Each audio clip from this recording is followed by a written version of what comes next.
Oh, look at that. Thank you so much. Ladies and gentlemen, thank you so much for being here today at today's press conference for Gemini Man. What did you think of the movie? There you go. Yes, we're going to have a great conversation today. So thank you so much for being here. I'll start off with a bunch of questions, and then I will turn it over to you. So let's, without further ado, bring out the two-time Oscar-winning director of Gemini Man, Ang Lee.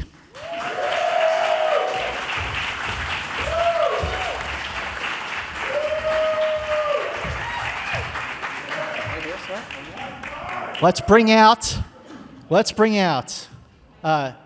seriously, the greatest showman, the greatest producer of movies. And he's here, he produced Gemini Man. Please welcome Jerry Bruckheimer.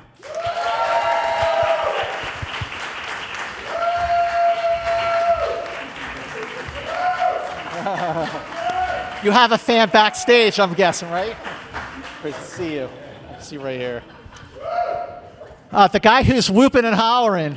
Let's bring him out. I'm not sure if he's the younger version or the older version, but he looks amazing anyway. Please welcome Will Smith.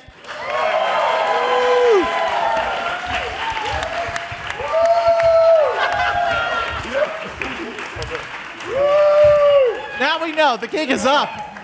Ladies and gentlemen, please bring out Will's co-star Clive Owen. Woo! Yeah!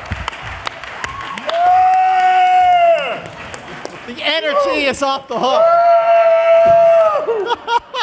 This is going to be a great press conference.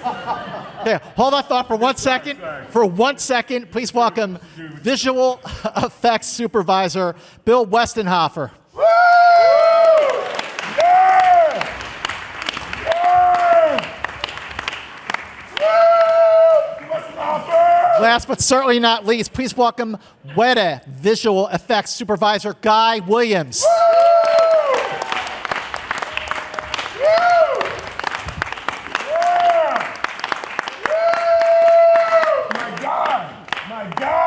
All right. Okay, we're good. Oh, it's everybody. We are good, and it's time to rock on this. Yes. Woo! Welcome. The energy. Yes. I'm all about the energy, Will. Yes, so no, this that's what is it great. is. It's all about the energy. Energy. The Yes. energy, it's all about the film. And really, Jerry, I know that this screenplay, the story, has been going on for a very, very long time. When did you come on? What made you fall in love with the story? And what was sort of the story at that time, and how did it evolve to what we have now seen? Well, it's been at least 10 years that we've been working on this. And the issue was that technology hadn't caught up with the creativity of the writer.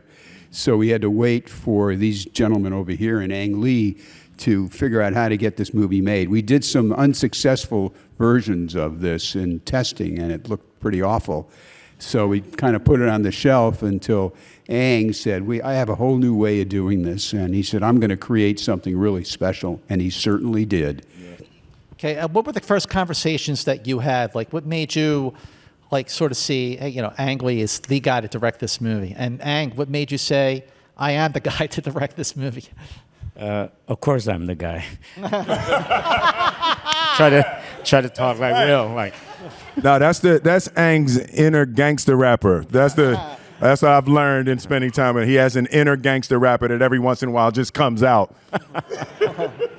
Well, it's just too attractive, so that make me like, yes.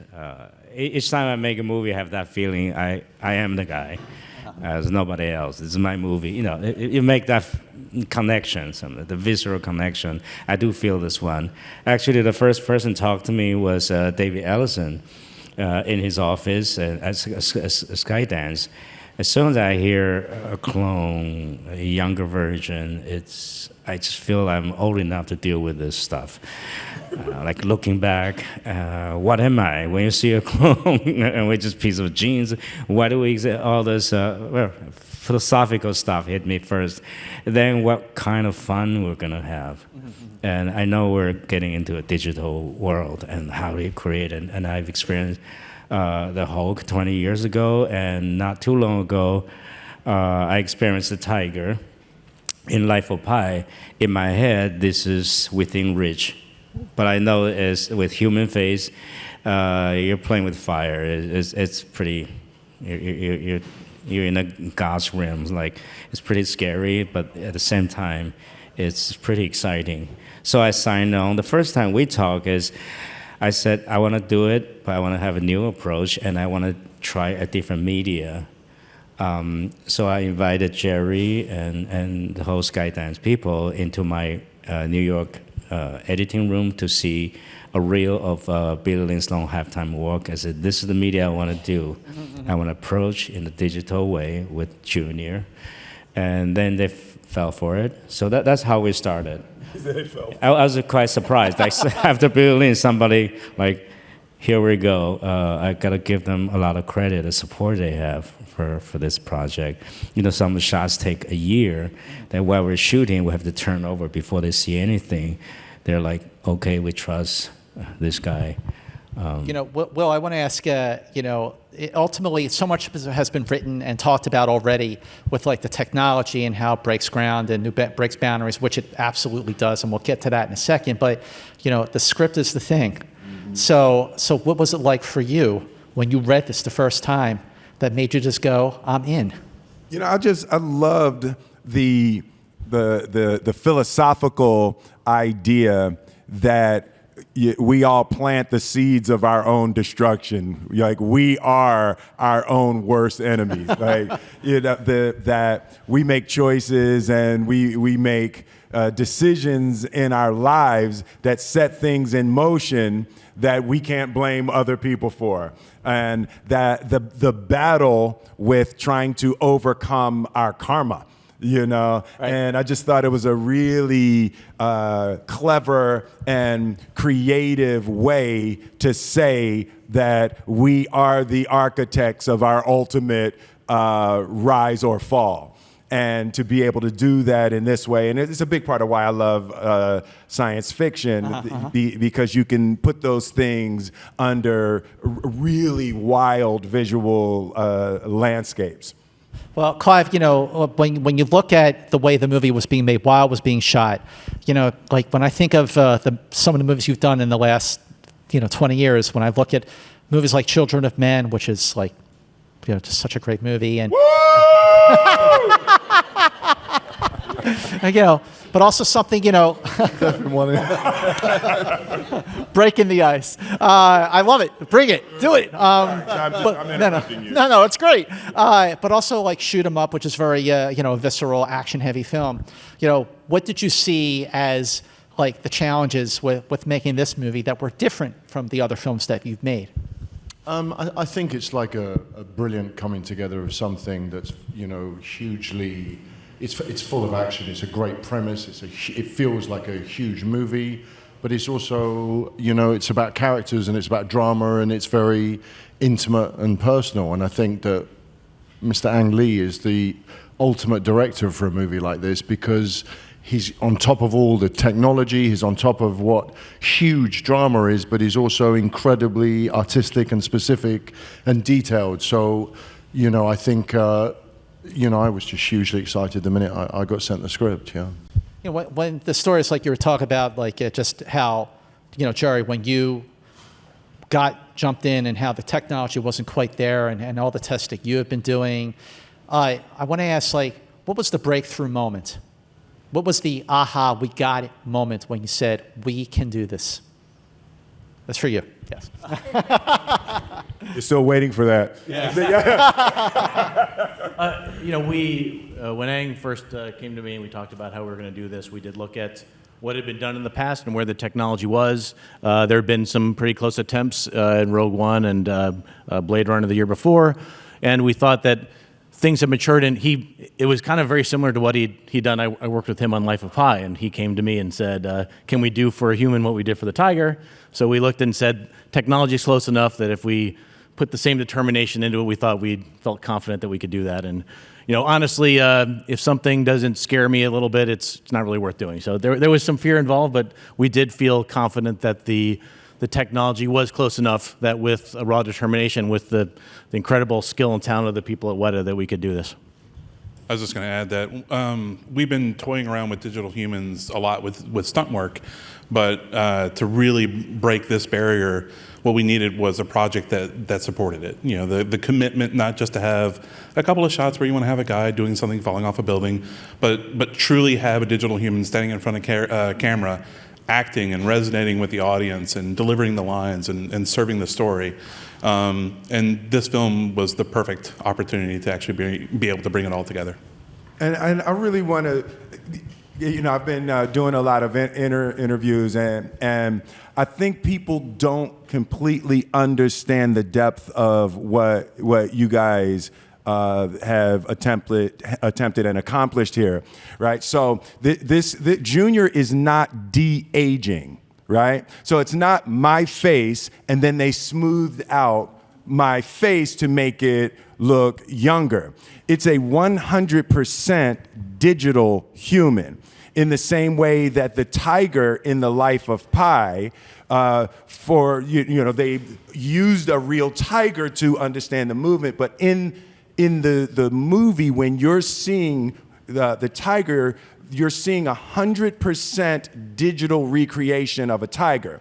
This is not me de-aged. It's a 100% digital interpretation of me. It's a digital character. It's the first digital human, right? So it is actually a spectacular thing to be able to make people feel emotion in that way, capturing the youthful eyes. That's the thing for me that was so amazing. It was the hardest part that me and Ang were talking about. It's like you can't fake innocence, right? So it's like, you know, I was doing an interview the other day, and I was trying to explain, and it's like, as a young actor, it's easier to play older, but older, it's difficult to impossible to play younger. Once you know some stuff, it's in your eyes, right? Like, it's in your cells once you know some stuff. So to try to have eyes that unknow, like sex, like once you've had sex, you know, you walk different. It's in your back, you know? Yeah. You know, so their job in the creating of a digital human was to be able to sell that innocence and that youth, and to be able to sell a digital human in that way. And I think you guys have done spectacular work. I want to say that Will's being very humble in this one aspect, because despite all that, there is no magic button that we could push to say make him look young. He had to ingest that and be himself at 23. Yeah. You know, we could put the look and make sure he looked like his 23-year-old self, but the performance and the innocence had to come from him. So that was. But I want to ask. Okay, so this technology to do that. Okay, but the trick here is that it has to be invisible. Right. Right? You can't look at it and go, that's a great special effect. Right. You have to go, that's Will Smith. Right. Absolutely. Okay. So how did you make sure that you always made that element invisible? I have this whole plan of first we see him with sunglasses in bright sunlight, but he seems to see a ghost. It was an action sequence, very exciting. So hopefully you accept that existence. Then I have a shot of an intimate moment. You get into the world being a real person. And then we move on. But then the trailer seems to give everything away in 1 minute. That got me really, really nervous. I think everything we talk about, actually, that was the easier part. The people call it technology. It's really an artistic endeavor. We work with everybody's imagination, collective self-consciousness. So that's the real enemy, a challenge. The science these guys did was mind-boggling. When they showed me what age does this, what every emotion, they can talk it better that way.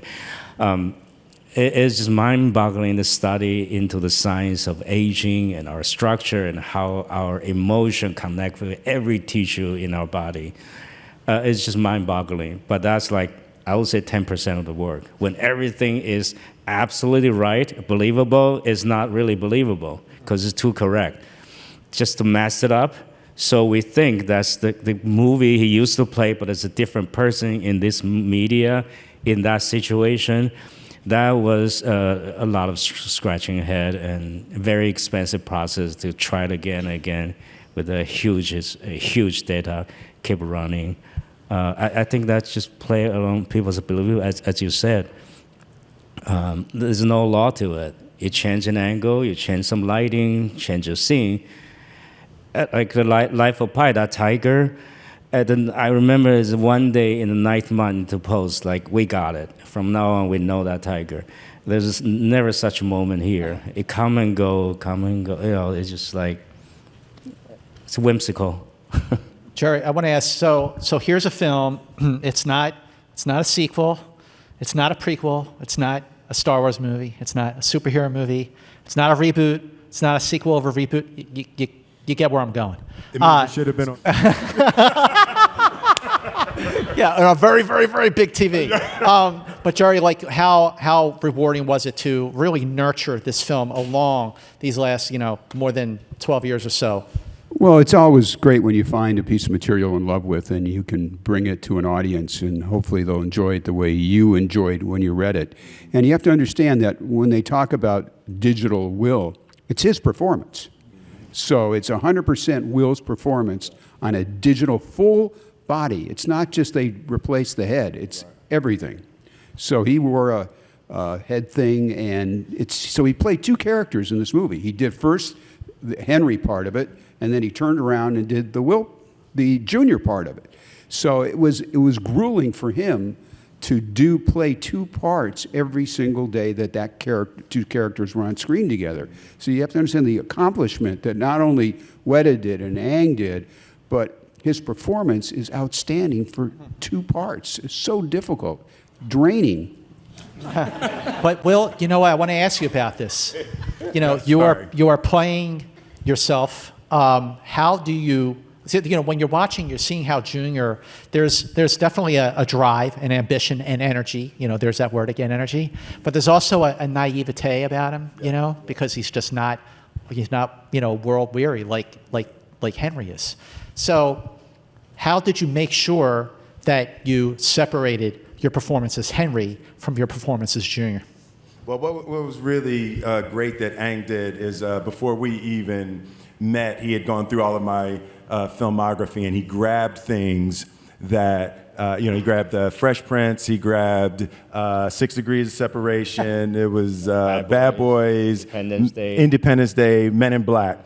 And he grabbed the scenes, and he was sort of walking me through moments, and he would look and he'd say, "I love very much what you have done in this moment here in 6 Degrees of Separation.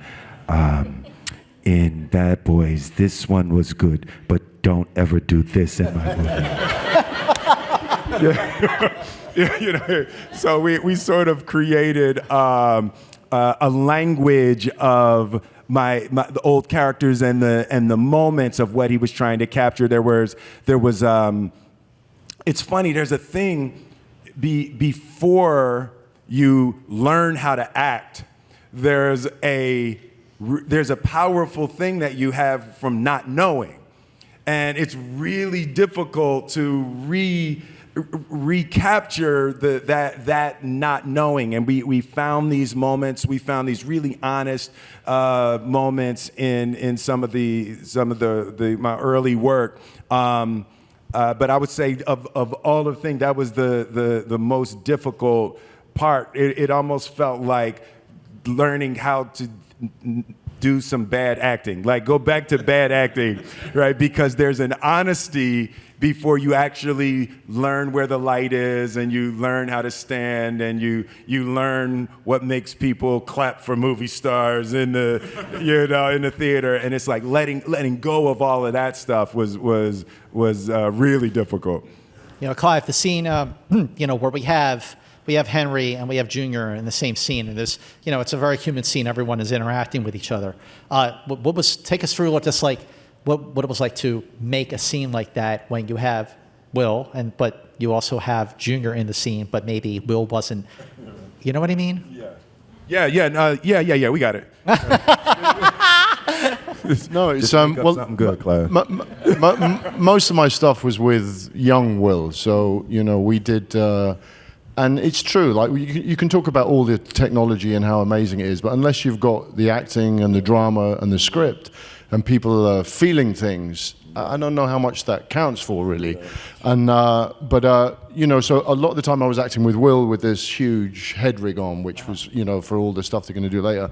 But I have to say the truth of the matter is, because he's so focused and so such a good actor, all of that disappears very quickly. And I don't even see it. I have to avoid it because he. But That was the thing with cameras on. So every time we had a scene together, I had this long thing and it had cameras on. So we'd be talking and we'd be talking. How could you do this to me? But honestly, all of that soon disappears, and you end up. It's like you're acting a scene like you act any scene. Like you're focusing on what's important, and you act as you would in any other movie. There's just this huge operation going on around it. One of the high points of the film, action-wise, is the bike chase. And there's this part of the film where you're following Henry. Like it's all sort of one take. So again, this goes back to like the biggest challenge of the film, to look invisible. That you're not drawing attention to like the junior aspect of it, but it's still a great scene. So what were the challenges to really bring that scene to full fruition, because it is such a visceral, edge of your seat moment? I think what was really cool is that, especially with this format, it shows so much detail, and because of that, we went to great lengths to film as much as we possibly could. There was this camera rig is this 80-pound combination to film native stereo, and it's put on the back of this e-bike.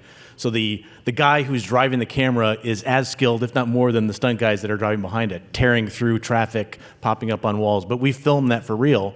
We had stunt riders, and then we went back and we'd replace Junior's torso to put Junior on there. But we tried to do, only use CGI where we had to. But there were some fun things as well, because you are in the moment. Aang experimented with what is it like if you are on that bike and you're experiencing it. And those are things you haven't seen before. Go ahead. I was just going to say, one of the things in the process of creating a young Will, we, not being able to go back in time 30 years in the past and do everything we need to do to acquire a young Will, we start with current day Will. So we build that digital human up to a certain spec, and then we move from there to get to the young one.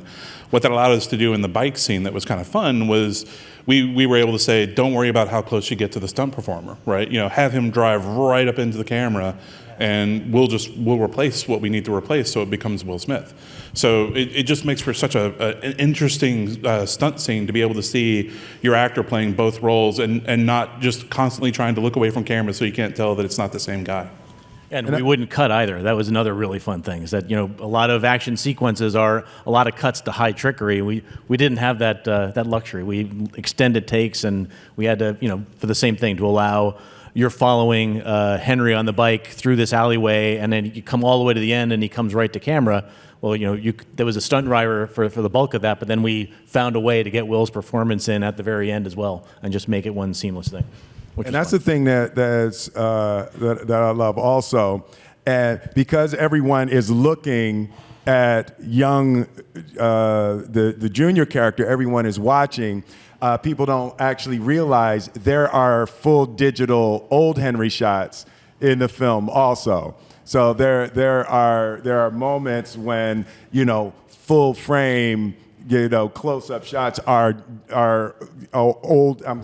It's hard for me. I'm like, young Will, old Will. It's like young me, old me. It's like, so that there are full digital shots of old Will, old Henry in the film also, and that's when you can really tell that it works, when people aren't thinking about it. It is a full buy.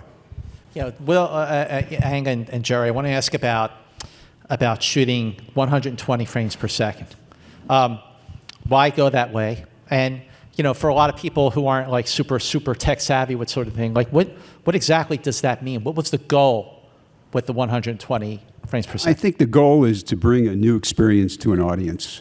We haven't made huge technological advances in cinema for quite a while. I mean, we went from black and white to color We're digital, mostly digital now, so the image is clearer, but this is a huge, huge jump as far as what an audience is going to experience.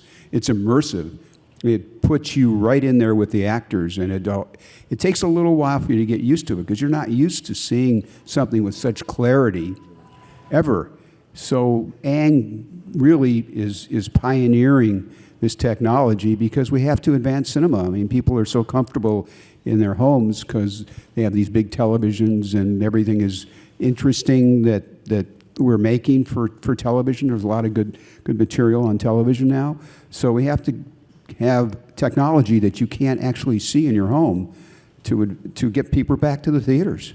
And the cameras that you used, yeah. I was just saying, in order to, it's so clear, so it responds the way reality responds to your eye, and that was the attempt to make it a much more realistic experience. So much so, it's so crystal clear that the actors couldn't wear makeup because when the camera comes in, you could see makeup on our faces. So it was I had to drink a lot of water, couldn't afford a breakout. Yeah. The cameras that you used. To me, people talk about clarity. To me, it's really the sharpness. I think when you're doing 3D to allow people to be more immersive, to mimic the experience, how we experience in real life, so you feel it's real, you're in it.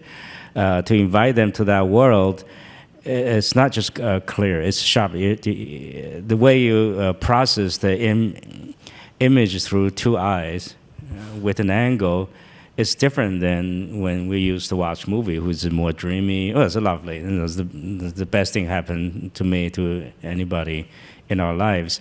But this is something new. When you want to experience the movie, then just watching it, when you're basking in that situation, I think your mind needs to be sharper. It just needs to be sharper in perception. Details, you have to be more accurate to even begin with. I think eventually we'll go to that abstract feeling, like we do abstract feeling about a man's struggle with himself, but when you visualize it, when you play out, it takes a lot of details and sharpness, even just the process in our head to believe that's real, like real life. So the frame rate needs to be raised. At least the basic is the stroke free, because in life there's blur, there's no stroke. It's not life. Your eyes want to believe that's real, then you have to get rid of all those obstacles to allow them to get into that world. They're really challenged that how do you make that movie? We don't know how to, we just try. I hope it works. It's a new media. It's technology related, but it's really a media, and we're trying to find a way to find a relationship with that media. I mean, clearly, it's a movie that it's a absolutely like the ultimate big screen, cinematic, immersive experience. Like throughout the whole course of the film, you're in it, and I think that's a testament to the film. But Will, so throughout the course of the making of the movie, so you finally get to a point where the movie is far enough along where you're able to see whether it's a scene, a work print, or maybe the finished cut. You sit down, you watch the movie, and you see Junior. What goes through your mind? Yeah, no, it was really crazy. The first time I saw it, it was chilling almost. It was a little scary because the first one I saw was one of my favorite shots in the whole movie was when Henry flips Junior over in the catacombs and then puts the light up onto Junior's face. And so that was one of the first completed shots that I saw. And it was a little bit surreal, a little bit weird. And then I started getting excited about all of the possibilities. The young Will Smith, young Marlon Brando movie that could get made, and they could get made while I'm at home, which would be great, But it's a full 23-year-old digital version of myself, and my mind just started to go wild about what you'd be able to do. Even the action sequences, how the action sequences were done is normally you do an action sequence and you can't actually punch somebody in the face, so you take the shot and you go by and the actor goes and you go, no, you missed, so you move the camera and you keep going. Now what we do is what they were able to do with this technology, you do the scene, you do the swing, and then they take the fist and actually put it on the face of the digital character and bend the face and throw the sweat and all of that. So when you're seeing those shots now, whereas we're used to seeing misses with sound and blur, now you're seeing full shots in the same way you'd see in MMA, right? So it was a really a great new way to do the action, and you do all the all these different variations, and then the stuntmen can do full takes and we can do full takes, and then they'll be able to make the most visceral version of it when they get all of those assets into post. So in terms of action, I'm really excited about the use of this technology in the future. Well, let's take questions from the audience. Fred, you're first. You. Oh yeah, here comes the mic. I will. Well, now I want to know if the episode of Fresh Prince where Will's father comes to visit was one of Ang Lee's references for you. Yeah, no, he didn't pull that one. He with the Fresh Prince, I think Ang. He found it more interesting to show me what not to do. The question was, you crafted your movie career very carefully with science fiction movies that were inspired by the movies that were the biggest hits at the box office at the time. Well, in this climate today, as Scott was describing with franchises and reboots and everything, is a movie like Gemini Man the underdog? Yeah, absolutely. Definitely.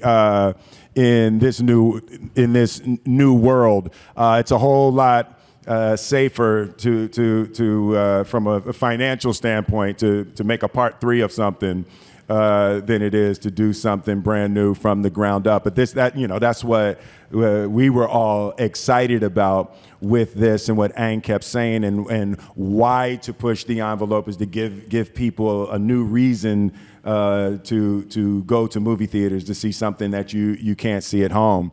In terms of, I think, the first part of the question was for me, it was Star Wars was the movie when I was growing up that absolutely, I was stunned sitting after Star Wars ended. I couldn't believe that they could make me feel like that with a story and with these characters. And I think career-wise, the things I've been chasing are Star Wars and Thriller. Are the two pieces of entertainment that I've always been hoping to make something that matches for others how I felt when I experienced those. Got a question right over here? Yes. Yes, Rich McCain. Good to see you again, Will. Hello, sir.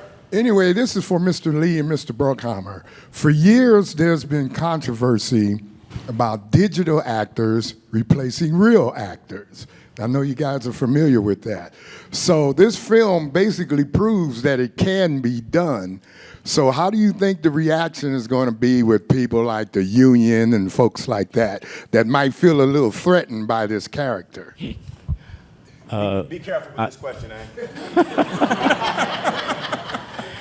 To me, I have the same goal as this guy sitting over there. We want to be recognized, but at the end of the day, the biggest praise we can have is nobody think about asking that. They just watch the movie and watch the story of Junior without thinking about it. But that's very difficult to do. To the first part of the question, the scared, I think for a long time we don't really have to. The digital one is a lot more expensive than this guy, so it's not gonna happen a lot. It's so hard, so risky, and so expensive. What, 3 times, 5 times? Yeah, this guy's easy. Yeah, he's easy. You're right. We'll have Will for a long time. Guy, yeah. The one thing I'd add there, though, is that even though there's a 23-year-old Will Smith on the frame, the performance was not created in the computer, right? That's the point of distinction that a lot of people just don't remember, is that every single take, even all those stunt falls that we did where we replaced the Will with the stunt performer, sorry, vice versa, we had Will acted out in the mocap stage. So the character, the performance comes from the actor. The digital creature, the digital character, digital human does not replace the actor in that regard. Yeah, we I did think this. It's more We did this. genuine than using a stuntman to play him. We always pretend something happened. We use substitutes to make believe, and this is a new way to do it. Yeah. We did this for a reason, because we had old Will Smith in the same frame with young Will Smith, so there's really no alternative. It's still forever going to be better to use a real actor when you can. This just allows you to tell stories and do different things that wouldn't be possible otherwise. Okay, there's a question right up here in the front, if you have the microphone. Okay. No. All right. We'll come back to you. It's okay. Will, Snatched it out of his hand. You got it? Wow. Damn. Out of her, that was your. She was like, Okay. hey, yeah, thanks. Learn how to share. Learn how to share. I'll come back. Will, can you just talk a little bit about, we find out the back history of both the young and the older Will. Can you talk about how you saw both of the way they were raised, making them the men they became? So that was one of the major discussions that we were having in terms of nature versus nurture. And, how if you're genetically identical, how much does your life experience affect the things that you say and do and feel? So we were trying to draw as big a difference as possible as we could between the characters. And Henry, grew up in brutal household, and he had a tougher upbringing, where Junior had the perfect upbringing with Clive's character, and in Clive's character's pursuit of the perfect human, he was trying to lay out the perfect experience for a young Junior. So it was all of the right schools, and he was only allowed to read the right books, and he was only allowed to experience the best of what the nurturing aspects of a home should be. So in drawing those distinctions, it was still interesting that it still came down to, two men who had taken these gifts that they had and still turned them into things that were going to, I'm blanking on what the line was, but that were still going to create nightmares, and that were going to, create a horrible end to this experience. So I don't know if that answers the question. It's pretty close. Final, yes. You. You. Yeah. Hi, Dennis from ViewTV Hong Kong. First of all, congratulations, great movie. I have a question for Anne and Will. So you guys mentioned that both of you watched the work of Will years ago together. So how was the experience like? Was it fun or somehow embarrassing maybe? And also for Will, what is your favorite work of Anne before? Have you ever imagined yourself being fighting coaching tiger, or the tiger in Life of Pi maybe? Working with Will. We watched all of the original work and of my original work, and was that fun? Dude, no. There's no fun at all with Ang Lee up on the edge of his chair watching everything you've ever done in every moment and breaking it down and describing. Yeah, so that I wouldn't say that was fun, but it was in terms of being in a film school environment. It was fantastic. It was I grew as an actor and as a human for the time that I was able to spend with such an incredible artist as Ang Lee. How was that film school environment for you, Clive? Working with Will, but especially with Ang?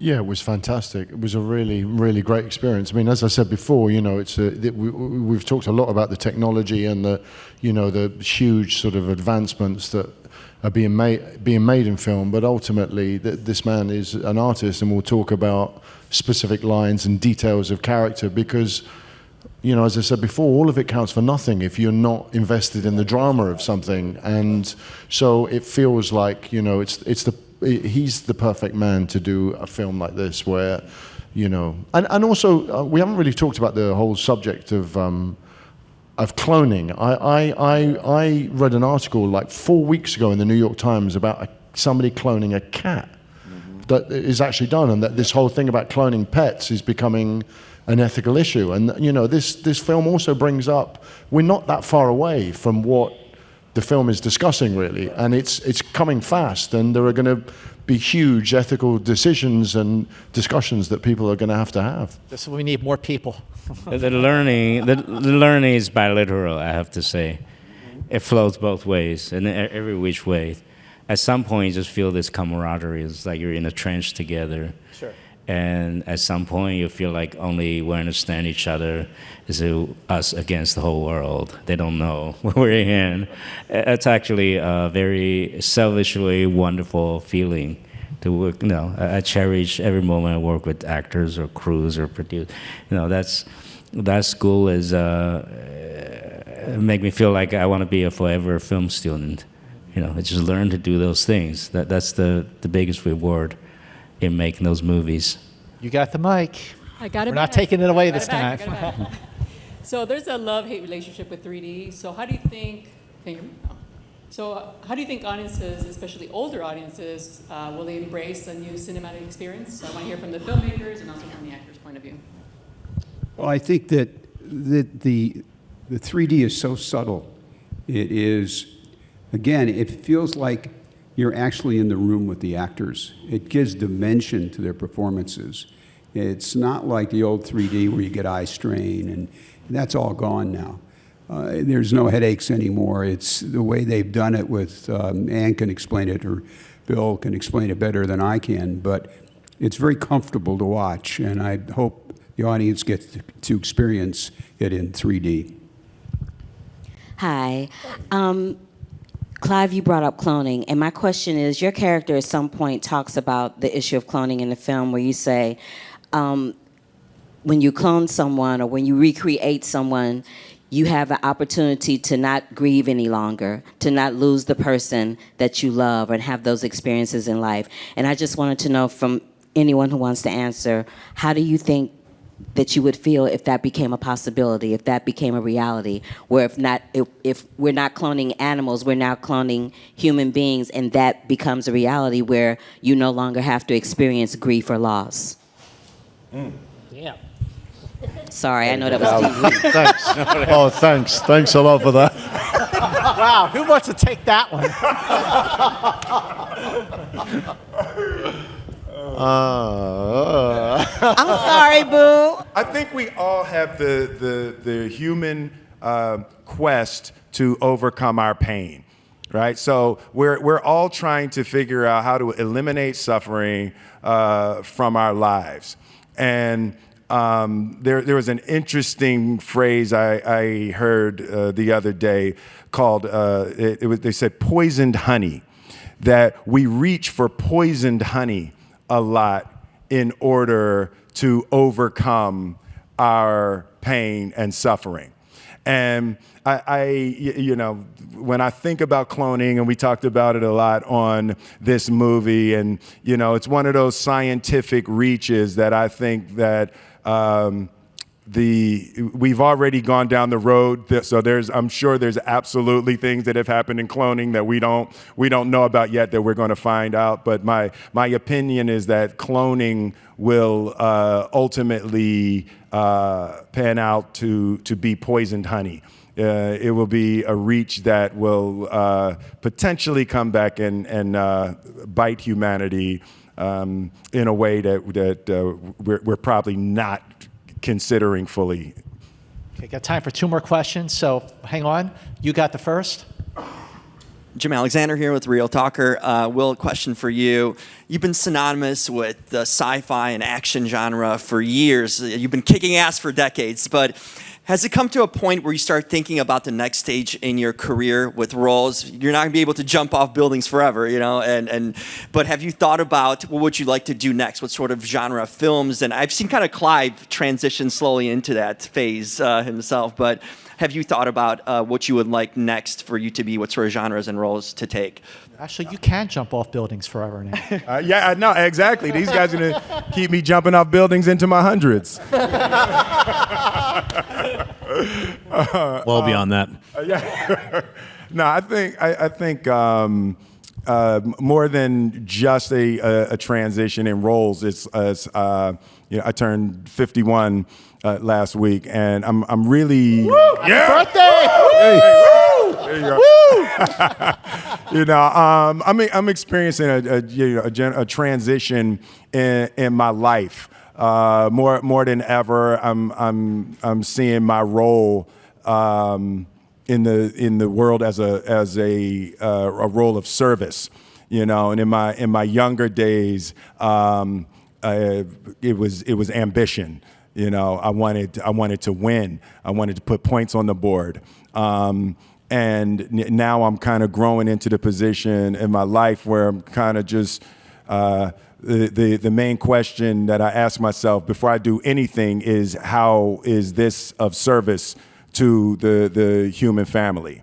So with that prism, I'll be making more and more decisions in my life. I love science fiction. I love filmmaking. Even wanting to do this here at YouTube, you know, is a bit of an outreach for me to a new generation or the next generation of artists and filmmakers. And I'm just trying to figure out how everything that I do is conscious and thought out and of some justifiable service to the human family.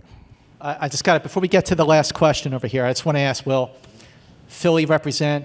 Oh, Philly in the building. Absolutely. So what was the point where you said we got to make Henry a Philly guy? I know, yeah. No, you know, for me, we didn't change that, did we? No, that was always a Philly. Yeah, Henry was always from Philly. Yeah, that wasn't. Yeah, you know, when I read it, I was like, that's Jerry trying to get me to say yes to the movie.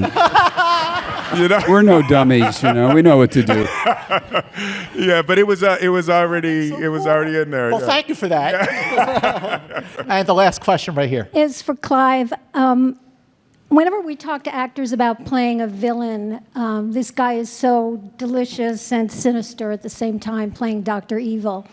I wanted to know how it felt to take that on and what is it you could have possibly liked. Also, I don't know if you knew Will before, but now you do. Could you please spill the beans on Will Smith and working with him?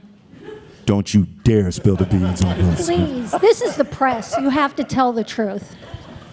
It's funny because when you talk about, like, you know, when people say about playing bad guys, I've never ever approached any character, anything I've ever done as a bad guy or a good guy, or you just take on the part. And you know,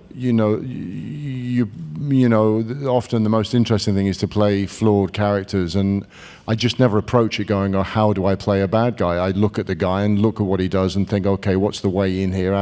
What's the best way of expressing it? So I don't sort of ever sort of take on a part thinking, okay, so I'm playing a bad guy, how do I do that?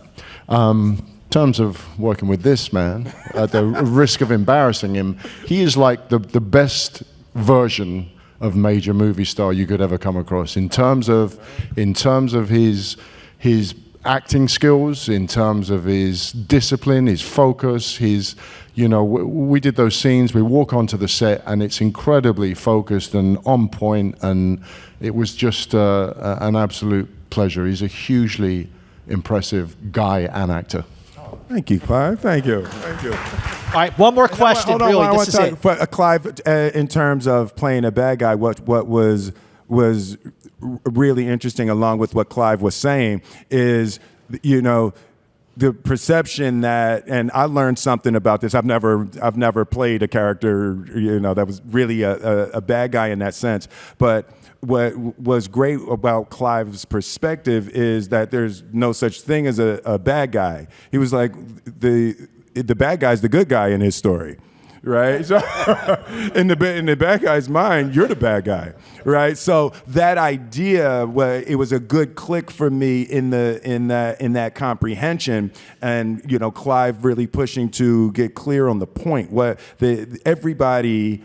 When you wake up in the morning, you have a point. Nobody wakes up and says, I want to be a bad guy today, right? You wake up and anything you do, however, we look at it and we like, that's a bad guy, right? But in the person's mind, they're doing good, they're doing right. Nobody wants to do bad. And that was a really interesting thing to watch as Clive worked through the character and found how the character was 100% right in his own mind.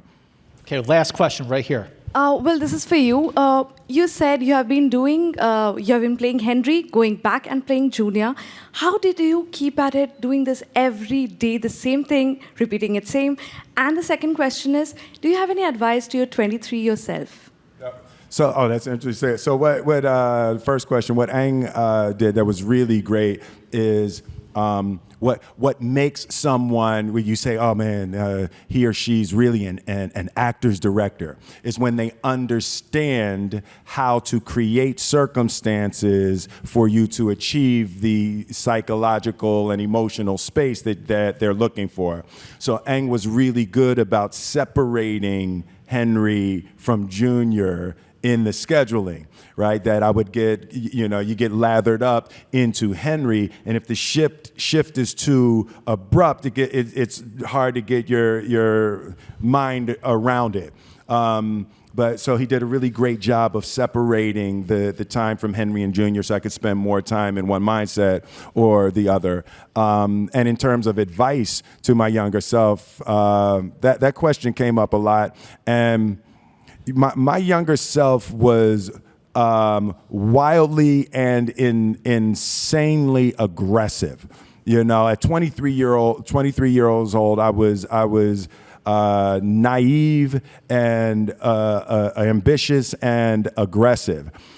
And there's a power to naivete. There's a power that I'm actually trying to get back in my life right now. So I would be asking my 23-year-old self for advice more than trying to, because he made some good ass decisions. I was like, I wouldn't have done it that way, but he made some good calls, So for me, just in the last couple of years, I've been feeling trapped by the success that I've had, and that the decisions and choices I've been able to make have been smaller, trying to protect Will Smith. So on my 50th birthday, I was like, F it. And I just jumped out of a helicopter over the Grand Canyon, trying to get back to that youthful, fearless space. So I would be interviewing him more than trying to give him advice. Ladies and gentlemen, Gemini Man opens October 11th. October 11th. Thank you so much, everybody. Woo! Thank you so much. Thanks, everybody. Woo! Wait, let's all pose. Let's all pose. You said pose? Wait, yeah, let's all pose. Quick pose, yes. Yep. Everybody, okay, so we got to drag to the side a little bit. It's like prom. You good for